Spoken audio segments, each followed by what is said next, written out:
في سؤالين محيرنا كده. انا لو رشيت حشايش للجمع اعرف النتيجة امتى؟ يعني نتيجته بتبان بعد قد ايه؟ سؤال حلو.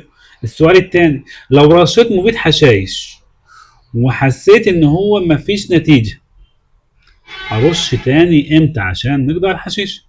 سؤال حلو برضه. نجاوبك على السؤال الاولاني. السؤال الاولاني، لو انا رشيت مبيد حشائش النتيجه بتاعتي بتظهر من ثالث يوم الرش ويستمر معانا لحد 15 يوم.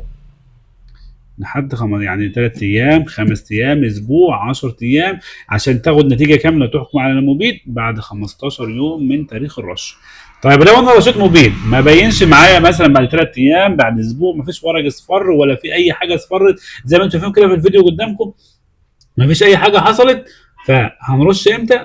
لازم نعدي لا يقل عن 15 يوم من نفس القصه. يعني انا رشيت النهارده يبقى لازم نكمل 15 يوم ونرش مبيد تاني ونحاول نغير الماده الفعاله اللي احنا اشتغلنا بيها. يعني مثلا ولا يشتغل لكن نشتغل مبيد مثلا سين، لازم نشتغل بصاد. ما ينفعش نشتغل بمبيد ونكرره تاني، هو خلاص الحشائش كتبت منه مناعه، ما ينفعش نكرره تاني، لازم نغير الماده الفعاله ونجيب حاجه اعلى من اللي انا كنت رششها. تمام، يا رب اكون افدتك، ولو استفدت حاجه من الفيديو يا ريت متابعه ولايك ودعوه حلوه، وفي الاخر ما تنساش تصلي على الحبيب. السلام عليكم.